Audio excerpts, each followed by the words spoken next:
voice came to him again, said, go ahead, get in the pool, go left, go right, go forward. And he found this little post, this little earring that's a bit, you know how small those are.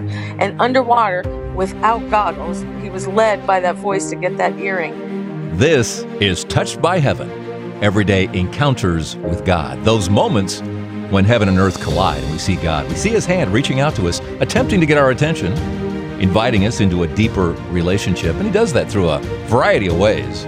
You sharing your stories with all of us of big and little God incidents, encounters with angels, huge divine interventions. I'm your host, Trapper Jack. All right, quiz question for you. Who was the first one to say, now there's a man after my heart? There's a man after my own heart. Who said that?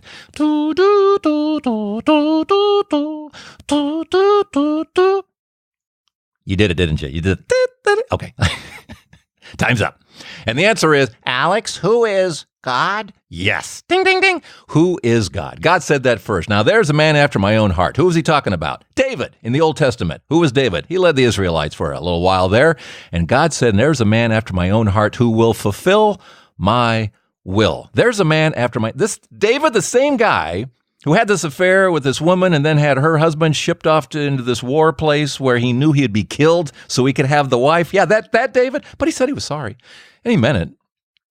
But he was always striving to, he just loved God and he wanted to do his will and he loved his people. And there was a man after God's own heart. He just looked at him and just smiled at David. The same David who as a kid took the slingshot and thunk Goliath right there with a rock between the eyes. And down goes Goliath. Yep, that David, the one who then posed for Michelangelo. Shouldn't I be wearing something? Okay. How long do I have to stand like this? Really? Michael? Mr. Angelo? That David, that leader of the Israelites, a man after my own heart who I know will do my will. When you listen to these podcast episodes, what do I hear? I hear men and women striving to get on the same page with God. Are they all churchgoers? No. All come from the same faith? No. Do they all think like I do? No. No. What do they have, though? They have this heart, this kindness. A couple of months back, I was at a wedding. It wasn't even that long ago. My niece Tina got married, and my favorite part of the entire weekend was the reception. They had a great band. Even I danced, and I hate to dance. I was out there dancing. But my favorite part about that was my brother-in-law, Michael, did something amazing. I thought it was amazing. This is just one of those moments where he took our mother-in-law out on the dance floor in her wheelchair. She has Alzheimer's. It's bad. And he took her out on the wheelchair, and just moving the wheelchair around and dancing with her. And I think she got out of the wheelchair for a little while, and they were dancing, and she was smiling, and he was smiling. They were laughing. In an hour, she's going to forget all of this. She's not going to remember any of this. In an hour or two, it's all going to be gone. And then Michael's sons came over and they were dancing too. And I'm sitting there in awe of this, just going, isn't that beautiful? Now there is a man after my own heart. I could hear God just smiling. She's not going to remember any of it, but in the moment, Michael wanted to do that for her, that kind of love, and then sharing with his son, see, this is how you love your grandmother. I just thought it was awesome. There's a man after my own heart, says God, who will fulfill my will. And on these episodes, again, I hear men and women striving to get on the same page with God, just like Michael was, just like David was. Going back to, in episode 39, I was talking to Lisa and Larry Forrest. And if you haven't heard that one, listen to that one. It's one called The Angel Spoke. Because a handful of times for the last 30 years, Larry has heard his angel speak at very key moments. So listen to that episode. And there's more encounters with his angel in this episode. But in this episode, be listening for something else. Be listening for Larry's heart and Lisa's heart. Because when we get on the same page with God, we're bound to experience more of God. When we think as best we can like God, when we make decisions that God would make, that he would be happy that we're making these decisions. Listen for all of that, how Lisa and Larry strive to get on the same page with God. First getting on the same page with each other, and then more follows here on Touched by Heaven. Everyday encounters with God. I went to Medjugorje back in 92. And my husband was always Christian, you know, we always prayed and so forth.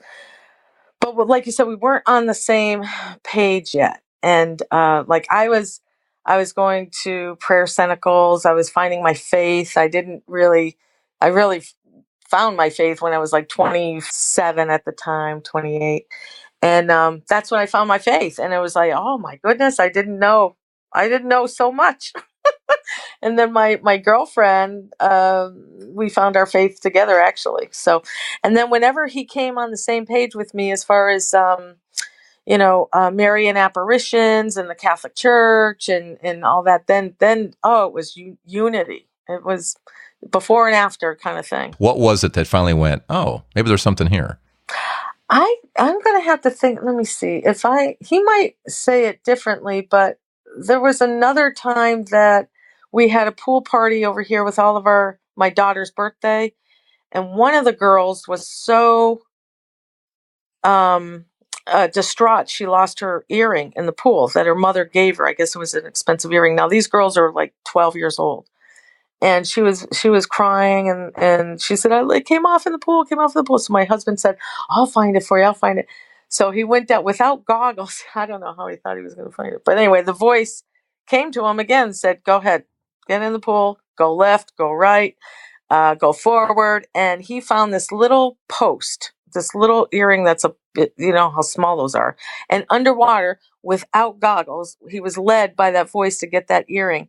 So that day, I think, really changed him when he did, because he can tell. It's better to hear it from him.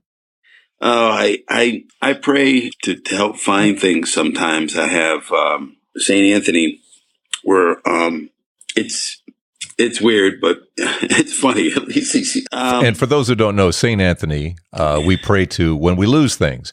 And it is remarkable he is the busiest saint in the world. There are saints twiddling their thumbs, and this guy is zipping all over the place.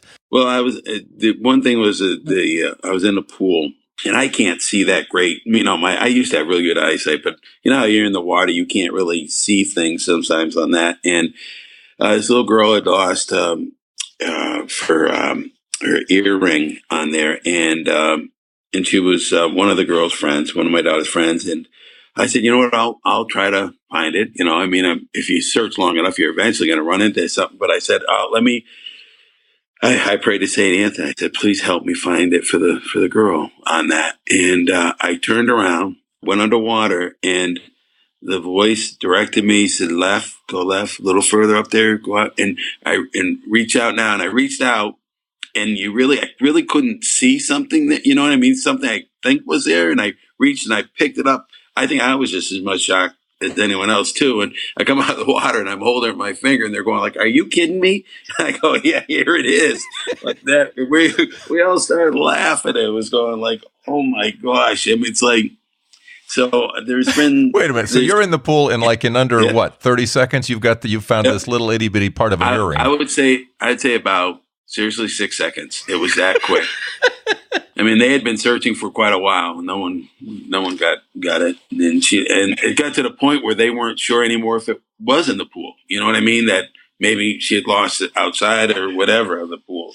So they've been looking for a while, and in 6 seconds, you got it. Yeah. I go, here it is. And I did say, thank you, St. Anthony. Wow. But it was, so there was just funny things that happened and so forth. And it's been, How do you picture your angel? It's funny. I thought about that. I've actually almost, how they say, some people say they actually know their angel's name, their guardian angel, whatever. And I honestly, I don't, in my mind, you want to picture him with the wings, I guess, but I don't really see that either. I just see, it seems like the voice is just so regular and soothing and just, it doesn't feel like a big person. You know what I mean? It's not a big, deep voice, it's just, it's actually just a very, it feels like the person would be around my height, 5'9", 5'10", and just, there's nothing, just a good person though. The laugh, I won't forget the laughs on that. And then there was one thing I haven't heard my guardian angel in a while, and it was we were leaving on vacation, and we have a motorhome. It's an older one, but it's one we have fun in with the kids. And and we were leaving on Sunday, and we hadn't gone to church that day, and we wanted to get going. You know how it always, keeps going and going. You get running late, and I said, you know what? We're going to go to church, before we leave on vacation. I don't care if we're going to, so what if we're an hour and a half longer? Who really cares, right? So we all went to church. We're sitting down, getting in the pew, and the voice said to me, this is actually the last time I have actually had an audible voice from him. And he goes, let them know this is for them. And I go, my family? Yes. And Father was getting ready to go up to speak and everything. And we were kind of near the front. So I go, I'll tell him after, I'll tell him, after the service. So guess what the reading was? Don't forget God in your vacation. So that was his homily? Yeah. Oh, yeah. Okay. And I'm sitting there, and I told the girls afterwards, they're going, oh my gosh, why didn't you tell us? I was like, didn't want to be screaming across. Hey, pay it's attention. for you. Yeah. He's doing a vacation homily. As well as for me, obviously. Do you talk to your angel? Whether he's talking or not, are you? I know you say you pray.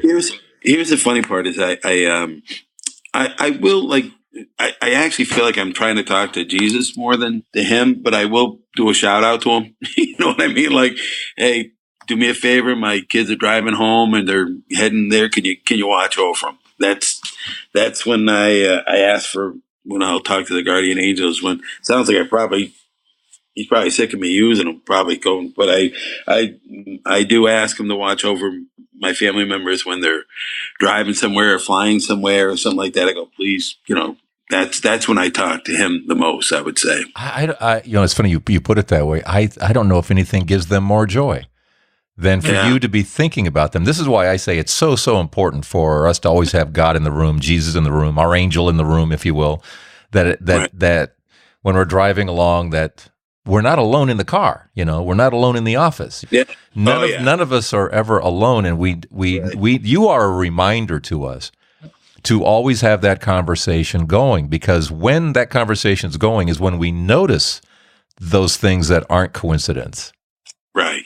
Yeah, that's true. That's a good point. I never, at night, it's funny, with prayers at night too, is,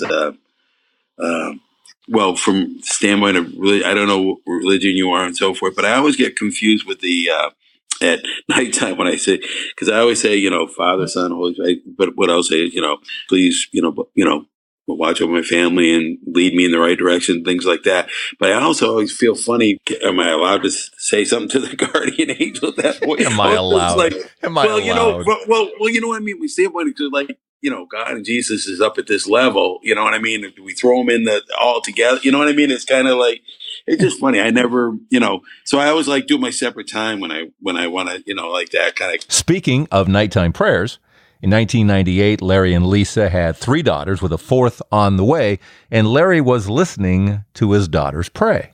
Lisa was at the time probably about 8 months pregnant, around there. And what the kids had gotten into a routine was, I have 4 daughters. My 3 oldest daughters, they love, and it actually continued on when Carly was born too. They loved to sleep together. We had 3 bedrooms that they could sleep in, but they all wanted to sleep together. So they'd sleep in this full-size bed together. So when they were going to bed at night, they were 9, 7, and around 4.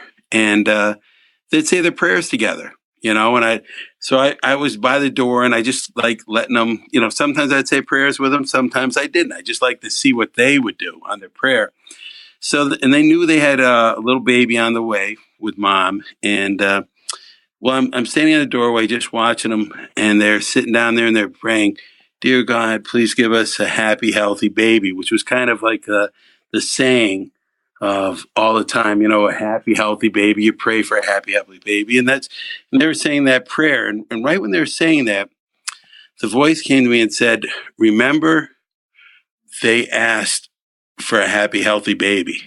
And just hit me, because it kind of confused me at the same time, going like, and it said, "Remember what they're asking for."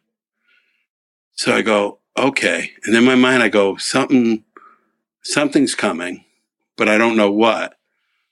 I don't tell Lisa this story because I don't want her worrying, because I know obviously something's not right, but I don't know what it is. But that I'm to remember that we're having a happy, healthy baby. So that happened twice.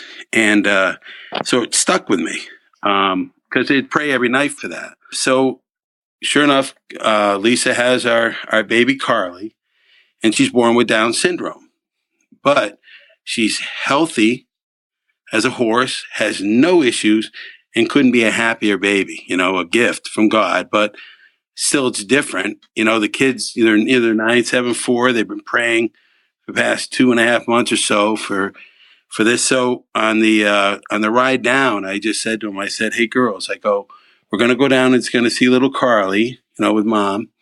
And I said, do you remember what you prayed for? And they go, yeah, happy, healthy baby. And I said, well, guess what? That's what we got. She's a very happy and healthy baby, but she does have something called Down syndrome, but she's going to be okay.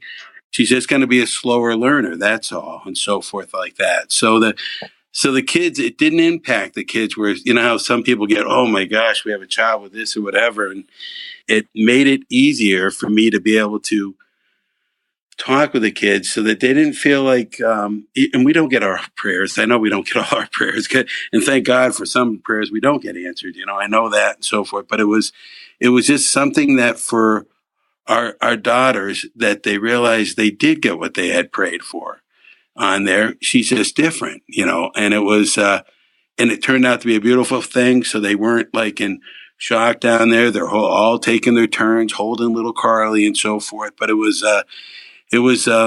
just kind of a neat thing. And then afterwards, I told Lisa, I said, when I found out that she had Down syndrome and so forth, Lisa was like, you didn't throw you off or anything. I said, well, I kind of knew something was coming. And she goes, oh my gosh. She goes, Larry, I did too.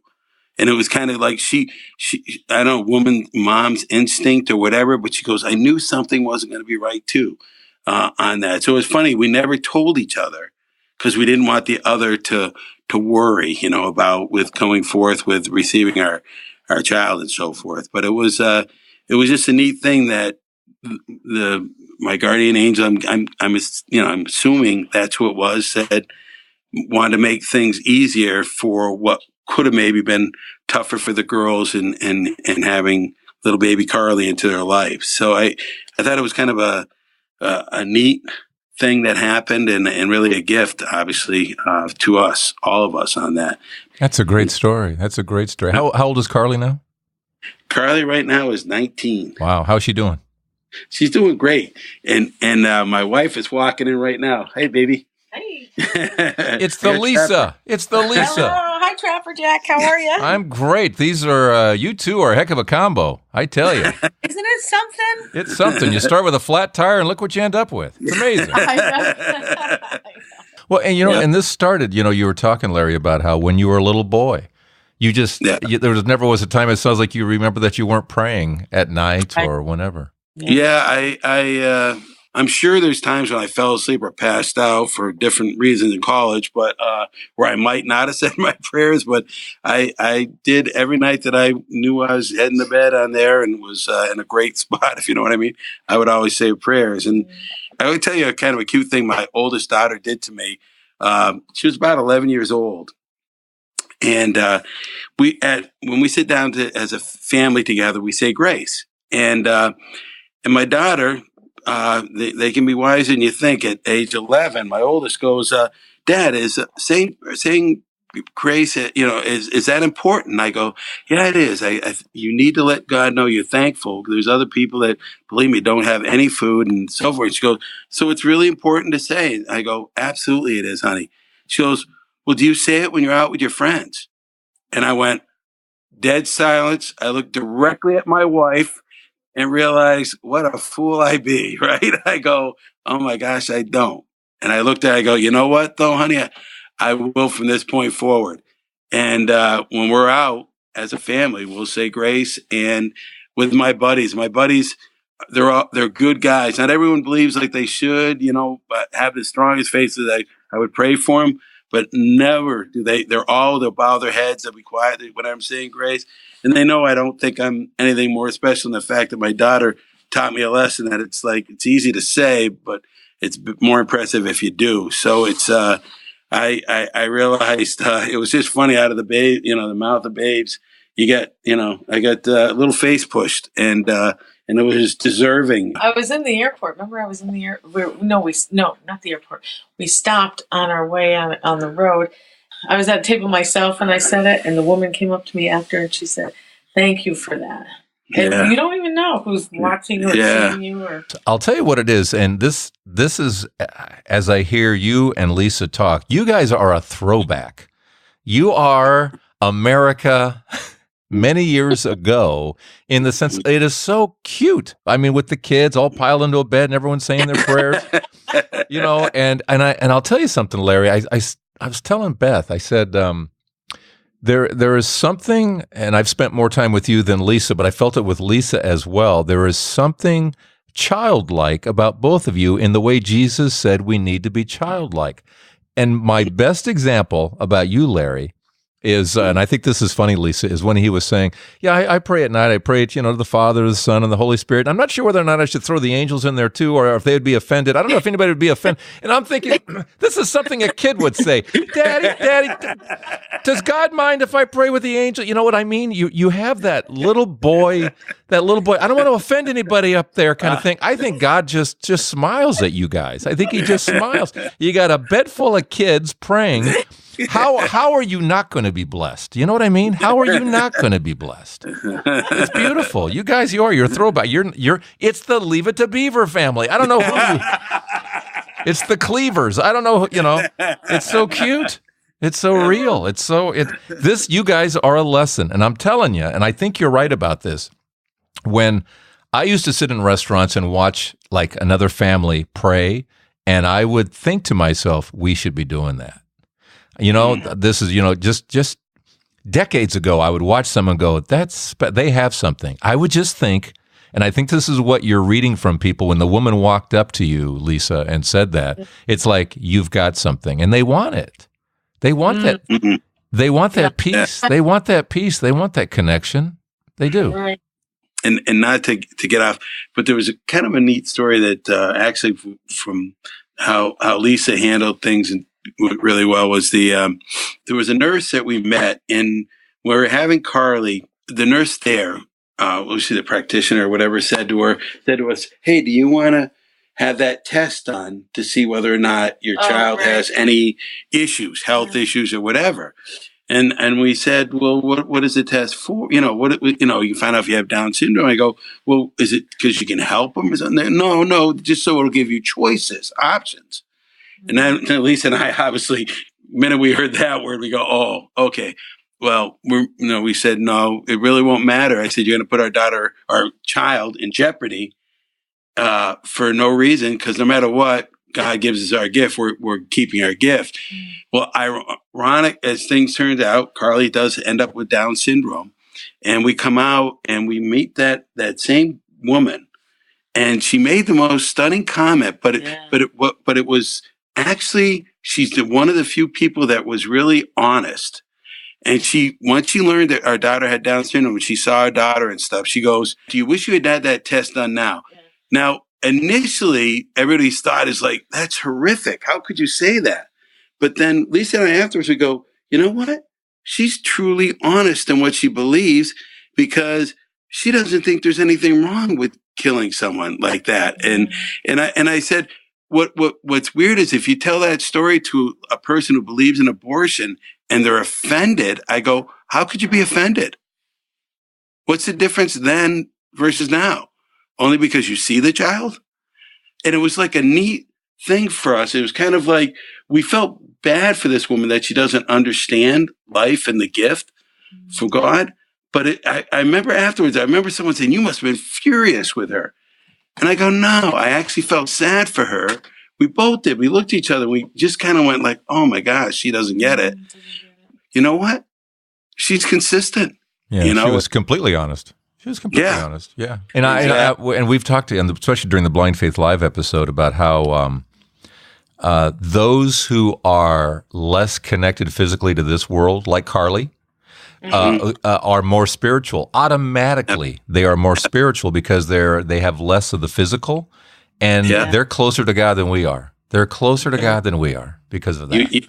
You just hit the nail on the head for saying that, because this Christmas I was sitting at the table, and it's so funny you say that, because Carly isn't real, she can talk, but to get 3 words in a row that actually match up correctly, it's pretty good. And so I'm sitting at the table, I'm eating, and all of a sudden Carly goes, Bampa's in heaven and Grammy's visiting Bampa. And I'm like, what? I stopped, I turned around and looked at her, I go, what? I actually have the video as I asked her afterwards, where she goes, Bampa's in heaven, Grammy's visiting Bampa. Now, my Bampa is her grandfather, my dad. He passed away, and Mom is at a place called Wingate right now, and she has Alzheimer's, and she's full blown at this point, and she doesn't really, she's probably not going to know you if she sees you. So it was just like this Christmas, all of a sudden, to have that comment was like, whoa. Carly somehow got a message there that. Oh yeah. I mean, I sent that out to everybody. Everybody's going, whoa, you got to be kidding. It's like, to hear that from Carly is like bizarro. And it's just so amazing how many gifts Carly has given us from that. It's just like, you go like, wow.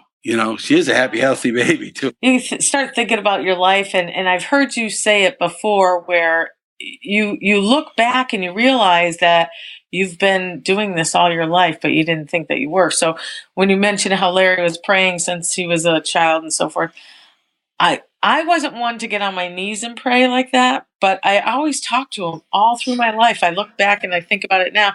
I can remember coming home. I was probably about 20 something at night, laying in bed praying, God, help me to find, a good husband, a good guy, and help me to make the right decisions. Well, the night that I met Larry, it was a very important decision I had to make. And it was funny because it was like, do I dance with this guy? Do I not dance with this guy? And that was my big decision. So I can remember saying that prayer, and then I can pinpoint when the prayer was answered, Just to interject here, I totally believe God wanted Lisa and Larry to get together. But to do that, he had to block some information from Larry. And a couple of other things, too. Lisa heard from friends that they thought Larry was a jerk. So was she going to dance with this guy anyway? There's one song. It's The Tramps, but it's called Where the Happy People Go by the Tramps. And it's just that song would play. And no matter where I was, there was no other song. I was going on the dance floor. The girl I was dating before Lisa, she was a very nice girl, but she smoked all the time. And I hated smoking, to the point that I didn't care who the girl was. If I saw a cigarette in her hand, she was never going to go on a date with me. That was it. That song came on, and I wanted to dance, and she was right there. So we went on the dance floor, and I've never done this before. We danced for 4 hours straight, dancing together. Had such a great time. You know how you feel a connection with someone? We just hit it off like you wouldn't believe. We're done, and we said, hey, let's go get a drink. We should be dehydrated by then. So we go to get a drink, and I stop, and I go to get a drink. I turn around, and she's lighting up a cigarette. I'm like, oh, you got to be kidding. It devastated me. I went up to her. I said, hey, would you quit smoking for me? Now, granted, she just met me 4 hours ago. I'll go ahead. I think I just said, you go, no. It's a real quick line. No. Yeah. No. And now her mouth is perfect. Yeah. That's right. Exactly. I don't know how I ever did it. Now, oh gosh, I can't stand it now. Yeah, she hates smoking. 4 hours of dance. You guys talk, or was it just straight dancing? We were talking back and forth and laughing, and we just had fun moves together. Wait a minute, did you ever sit down, or did you just dancing for No. 4 hours? Yeah. I want to say, too, here that you try to figure out how God does what he does and when he does what he does, but I think it's I don't think it's an accident that your angel started talking to you after you and Lisa got together. Yeah. Do you make that connection or not? I do, because you know what? He never did speak to me before then. Never. Oh, yeah. Gee, I never That's a thought great of that. point. Yeah. So I got 2 angels. Is that where you're going with this? Look at you. You ain't such a jerk. You ain't such a jerk. You guys are great. I've loved this so much. I'm not kidding. You guys might be a 2-parter. I'm not sure what I'm going to do with all of this. Well, your podcasts have been great. I've been passing them along to my sister and my friends, and I put it on Facebook too. Yeah. She's blowing right through all your... I put a comment on Facebook with a link to your podcast. I think it's just great what you do, and you make so many good points that, this is how the early church was, where they passed on their experiences to one another, and that we don't do that anymore. No, we're so quiet. We're so quiet about this stuff. And it's not, they wrote about it so boldly in the Bible. It's all in the scripture. There's like over 250 references about angels. They had no shyness in talking about this, and the healings. And it's like, just something that says that God's at work. And that's what Touched by Heaven's about. We're just talking about what God is doing now. I think it's wonderful what he did 2,000 years ago. And as I made reference, you probably heard it, Lisa, is that it's a little bit like a musical group who is just known for their oldies. Right. Yeah. But we're still putting out current music. Well, I don't care about your current music. I just want to hear the stuff you did 2,000 years ago. I'm sorry. I want to hear about today. I want to know what you did today, God. And you guys are such great examples about what God is doing today through you. I think it's beautiful. I don't understand why that's not done. I really don't. I know how to say this, but I know you're blind on that, and it's funny how a person blind can see more than people that have 20/20 vision, isn't it? Kind of ironic. I think God has a plan. I think he has a plan. I'm with you on that one. I'm with you on that one. Yeah, and I pray a rosary every day. And awesome. Last night I was we were shooting a new what's called Patreon. Patreon is people can help us financially on a monthly basis. And I was shooting a new video last night. And I'm going through 20, 30 takes, falling all over my words and just fumbling and bumbling. And I'm saying to my son, Stephen, who's shooting the thing, I said, okay, what am I forgetting? What should I, he's giving me his input, and I'm, it's taken a while. And finally I get one of the takes, we both look at each other and go, yeah, that one was pretty good. And I put my hand down on the desk, and I didn't even realize that there was a rosary right here on the desk. Oh, wow. And I touched it and went, oh, has that been in the shot? Because, people won't be able to tell what it is. It's just this clump over. It's like, and I started to move it. And he said, no, I don't think, I'm not sure it was in the shot or not. It's not, but that was the take we took. That was Mary saying that one. That was Mary saying that one. Yeah, that works. And you can see it at patreon.com. Just look for Trapper Jack, and you'll see that one, right? Maybe you'll see I don't even know if you can see the rosary. I don't even know. Pretty cool. Well, thank you for being you, Trapper. Yeah. God bless you guys. Thank you, Larry and Lisa Forrest, striving to be on the same page with God. That's a great roadmap to experiencing more of God. Wouldn't it be great to hear God say, now there's a man, there's a woman after my own heart. Amen to that. You have a story. You're a nice person, too. I know you had some kind of encounter. Let me know here at touchedbyheaven.net, touchedbyheaven.net. Thank you for that. Also, thank you for helping us out through Patreon. You go to Patreon directly, patreon.com, and look for Trapper Jack. Or there's a link here at episode 43 at touchedbyheaven.net. By the way, I haven't said it for a while. We tithe, too. We take 10% and do more. So your money not only helps us, it helps other people, too. It's kind of keep the ball rolling, kind of pass it forward. What do they call that? Passing forward, whatever that forward thing is. You know what I'm talking about. Praying it forward, giving it forward, whatever. And thank you for sharing these stories. So I'll see you next time, okay? Next week, sounds like a plan, at Touched by Heaven, everyday encounters with God. I'm Trapper Jack.